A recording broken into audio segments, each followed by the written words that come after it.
Okay, good morning student. How are you? Fine. Okay, तो हम start करते हैं next topic. Magnetic quantum number हमने डिस्कस किया हुआ था पिछले टर्म पर, तो उसी के आगे हमारा डिस्कशन होगा आज। तो हमने डिस्कस किया हुआ था कि मैग्नेटिक क्वांटम नंबर, हमारा जो डिस्कशन चल रहा था वो मैग्नेटिक क्वांटम नंबर पर चल रहा था। और मैग्नेटिक क्वांटम नंबर्स के लिए हमने बोला कि ये एल पर डिपेंड करता है और इसकी वैल्यू एल से कभी भी ज़्यादा नहीं हो सकती है। और डिफरेंट ऑर्बिटल्स के हमने शेप डिस्कस किए हुए थे, उसके आगे हमें डिस्कस करना है। तो आइए देखते हैं। ये मैग्नेटिक मूवमेंट, इसके बाद हमने डिस्कस करना है magnetic movement. Magnetic movement mu equal to root n plus 2 bm। bm का मतलब होता है Bohr magneton. Bohr's magneton 1 bm equal to EH upon 4 pi mc this, and where n is the number of unpaired electron। तो यहाँ पर हम देखें तो एक करेक्टर होता है पैरामैग्नेटिक करेक्टर और डायामैग्नेटिक करेक्टर। तो एक क्वेश्चन सीधा आता है, which of the following is paramagnetic, which of the following is diamagnetic. तो हम यहाँ पर देखें कि पैरामैग्नेटिक करेक्टर मीन्स क्या होता है। Paramagnetic character weekly attracted by magnetic field,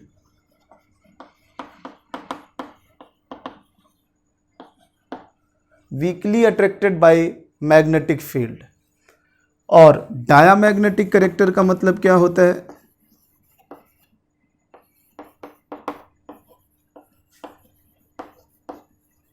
diamagnetic character means repelled by magnetic field,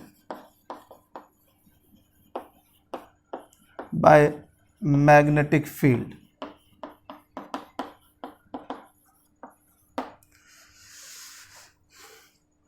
तो if there is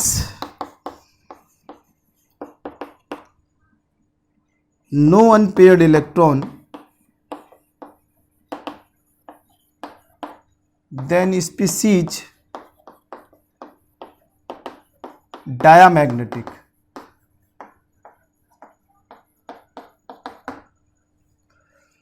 There is no unpaired electron, species diamagnetic, and mu 0। magnetic moment mu will be 0 because there is no unpaired electron। and if there is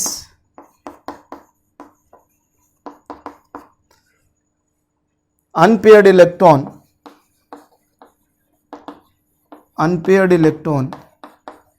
species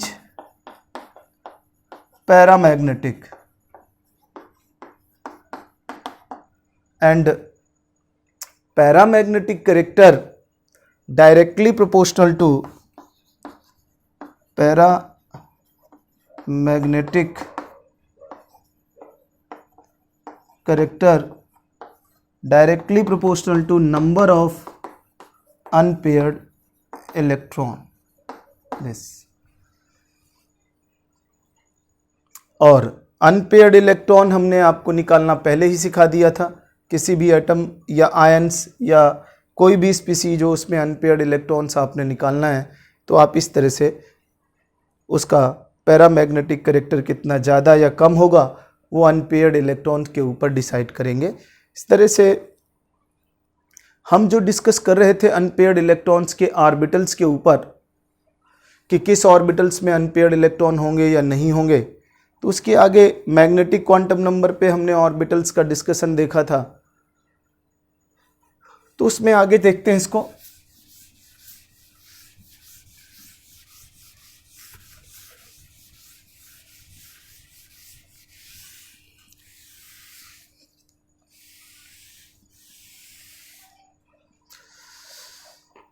देखिए, जब हम इसके आगे discussion करते हैं तो हमारे पास जो ऑर्बिटल्स हैं, तो m मैग्नेटिक क्वांटम नंबर ये ऑर्बिटल को रिप्रेजेंट करती है।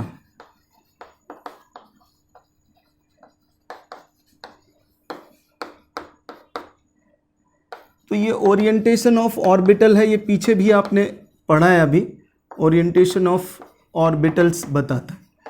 तो हमने बोला था कि इसके लिए L की वैल्यू डिसाइड करता है, तो M जो है वो -L 0 + L था। तो अगर हम देखें -L 0 + L, तो वो क्या बनेगा? देखिए, अगर S है तो L की वैल्यू 0, M भी 0 हो जाएगा। P है तो L की वैल्यू 1 P के लिए, तो M जो बनेगा वो -1 0 और +1, और इसके 3 ऑर्बिटल P के होते हैं, उन्हीं ऑर्बिटल्स के लिए -1 0 और +1। तो आपने पीछे पढ़ा है P के 3 ऑर्बिटल्स हैं, px, py और pz। तो ये जो pz है इसके लिए L की वैल्यू 0 ही रहेगी, ये जो आपने 0 रखा है M की वैल्यू, तो pz के लिए M 0 होगा, इसके लिए +-1 और +-1 ये। ओके, अब D के लिए अगर देखें तो D के लिए L की वैल्यू 2 आपने पढ़ा है, तो M = बना आपका -2 -1 0 +1 +2। यहाँ देखिए ये। अब हमने पीछे आपको D के ऑर्बिटल्स के नेम बताए हुए हैं कि D के 5 ऑर्बिटल्स हैं, उनको क्या बोलते हैं? एक्सियल और नॉन एक्सियल 2 तरह के ऑर्बिटल्स, T2G और EG 2 तरह के ऑर्बिटल्स, और वो 5 D ऑर्बिटल्स के नाम भी बताए हैं। अब ये वैल्यू अगर आपको एक्चुअल में पूछे किसकी वैल्यू बनेगी, तो एक बात समझ लीजिए, dxy एंड dx² - y², इन दोनों के लिए ±2 होगी। दो dz² के लिए अगर हम देखें तो 0, और dyz एंड dzx, इन दोनों के लिए ±1। इस तरह से ये D के 5 ऑर्बिटल्स हैं। और F के जो F के लिए L की वैल्यू 3, तो M की वैल्यू -3 -2 -1 0 +1 +2 +3, इस तरह से 7 ऑर्बिटल्स के लिए आप ये D की वैल्यू देख सकते हैं। फिर हमने पीछे अभी आपको डिस्कस किया था नोड, और हमने बोला था कि भाई P में 2 लोब होते हैं, P के एक ऑर्बिटल्स में 2 लोब इन 1 ऑर्बिटल, ये आपने पीछे डिस्कस कर लिया है। इसमें 4 लोब, और इसमें F के लिए जो आपने शेप डिस्कस किया है, जैसे D के लिए आपने शेप डिस्कस किया डबल डंबल, P के लिए शेप डिस्कस किया डंबल शेप, F के लिए कम्प्लेक्स या ट्रिपल डंबल है, तो इसके लिए 6 लोब हम बोल सकते हैं। अगर ये ट्रिपल डंबल देखेंगे तो 6 लोब। अच्छा, हालांकि इसका शेप कम्प्लेक्स या ट्रिपल डंबल लेता है, अपने ऑप्शन के अकॉर्डिंगली करना है आपको। अब हम यहाँ पे एक बात समझ लें, जो हमने बोला कि जो नोडल प्लेन है, नोडल प्लेन ऐसा प्लेन जिधर से वो गुजरता है तो इलेक्ट्रॉन डेंसिटी 0 होती है। तो जो नोडल प्लेन है, जैसे ये है, मान लीजिए कि ये PY है, तो ये जो नोडल प्लेन है ये, तो अगर वो PY है तो इसका प्लेन इस पॉइंट से X और Z से होते हुए निकलेगा। इसलिए इसका जो नोडल प्लेन है या एंगुलर नोड है किसी भी ऑर्बिटल के लिए, तो आपने पढ़ा है कि उसकी वैल्यू जो होती है वो L होती है, हमेशा L के बराबर। तो P के लिए L की वैल्यू 1 है, तो 1 नोडल प्लेन या एंगुलर नोड होंगे, नोडल प्लेन या एंगुलर नोड। अब एक बात समझ लीजिए, नोड हमने पीछे डिस्कस किया कि वो एरिया जिधर इलेक्ट्रॉन की प्रोबेबिलिटी 0 हो जाती है और उस 0 प्रोबेबिलिटी से पास होने वाला नोड नोडल प्लेन या एंगुलर नोड होता है। तो वो जो प्लेन है 0 प्रोबेबिलिटी से पास होता है, तो जो ऑर्बिटल होगा उसके अलावा जो 2 प्लेन होंगे वो नोडल प्लेन उधर से गुजरेगा। बस आपने ये आंसर करना है। अगर ये पी वाई ऑर्बिटल है तो नोडल प्लेन जो होगा वो एक्स जेड से जाएगा पी वाई के लिए, और अगर आपके लिए मान लीजिए वो पी एक्स है तो नोडल प्लेन वाई और जेड से निकलेगा, और अगर पी जेड है तो नोडल प्लेन एक्स और वाई से होके गुजरेगा, क्योंकि 3 डायमेंशनल है ये। और 3 डायमेंशनल ऑर्बिटल की डिफिनीशन आपने पढ़ी है कि 3 dimensional space around the nucleus in which maximum probability of finding the electrons. इस वजह से बाकी के जो 2 बचे होते हैं पॉइंट्स उधर से होके वो गुजरता है। चलिए, तो हमें जो समझना है डी में जब आएगा तो डी में 2 नोडल प्लेन बनेंगे या 2 एंगुलर नोड, नोडल प्लेन और एंगुलर नोड, एक्सेप्ट ये देखिए डी का अगर हम ऑर्बिटल देखें तो ये एक इधर से, ये इधर से। तो अगर हम डी के देखें तो 2 नोडल प्लेन है, पर एक्सेप्ट डी जेड स्क्वायर। याद रखना डी जेड स्क्वायर में नो नोडल प्लेन, कोई नोडल प्लेन नहीं होता डी जेड स्क्वायर में। बाकी d x y, d y z, d z x, d x square minus y square, इन सभी में 2 नोडल प्लेन होंगे। और एफ में एल की वैल्यू 3 है तो 3 नोडल प्लेन या एंगुलर नोड होंगे। ये बात ध्यान रखना है, एंगुलर नोड। ये हमने टॉपिक पीछे वाले में भी कुछ रिपीट किया हुआ है, पीछे जो इसका एफ पार्ट था। चलिए, एंगुलर नोड 3 होंगे। अब यहाँ पे आप समझिए कि L की वैल्यू से हम पता कर लेते हैं कि क्या होगा। अब डिजनरेट ऑर्बिटल क्या होता है, डिजनरेट ऑर्बिटल का कॉन्सेप्ट भी सीखना है हमें।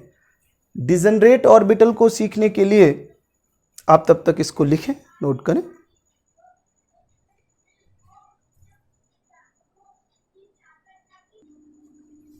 हाँ, तो देखिए अब डिजनरेट ऑर्बिटल क्या होता है। डिजनरेट ऑर्बिटल जो degenerate orbital having equal energy, this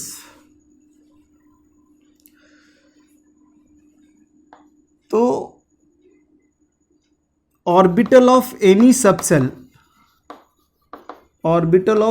subshell are degenerate orbital.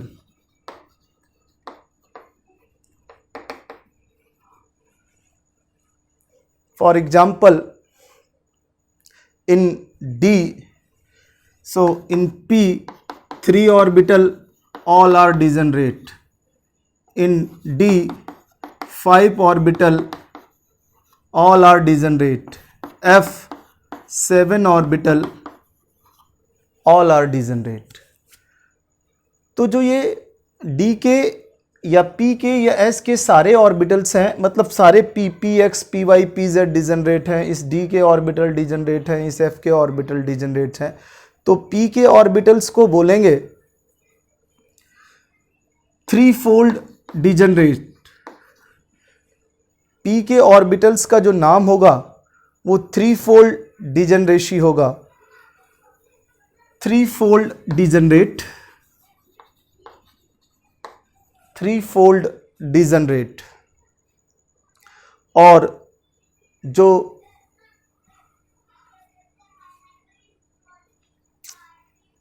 D के हैं वो 5-fold डिजनरेट बोले जाएंगे।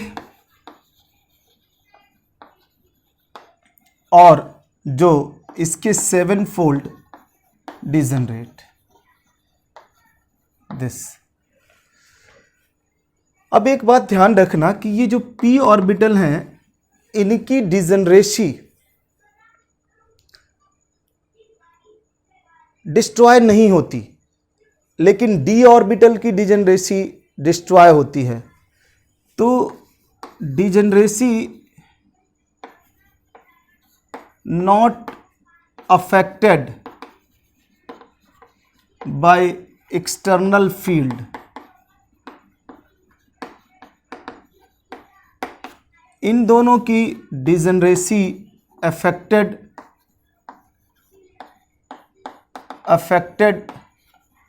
Bye external field this. ये आप जब आप कोऑर्डिनेशन केमिस्ट्री पढ़ेंगे तो वहाँ पर आप क्रिस्टल फील्ड थ्योरी पढ़ते हैं, तो वहाँ पर लिखते हैं degeneracy of d orbital destroy and d orbital splits in 2 set. तो ये f और d की डिजनरेसी डिस्ट्रॉय हो जाती है, ये भी ध्यान रखना है। अब ये डिजनरेट ऑर्बिटल का कॉन्सेप्ट आपको पता लग गया। अब एक क्वेश्चन है खास, बहुत इंपॉर्टेंट क्वेश्चन आपको बता रहा हूँ, आप समझ लेना इसको। Energy of orbital in hydrogen and hydrogen like species अगर है, hydrogen like species, basically it is for hydrogen directly proportional to n,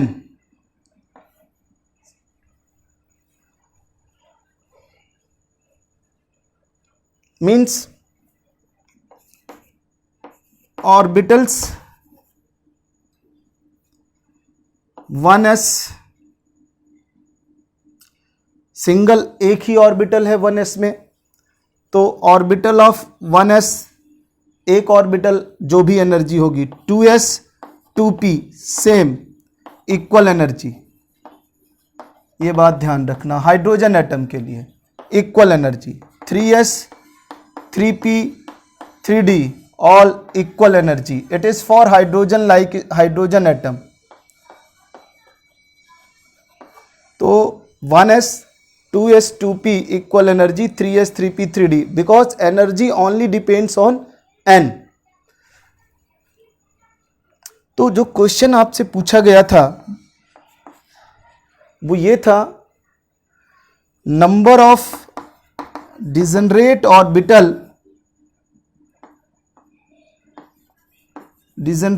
orbitals in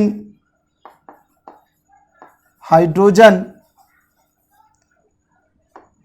in sixth cell.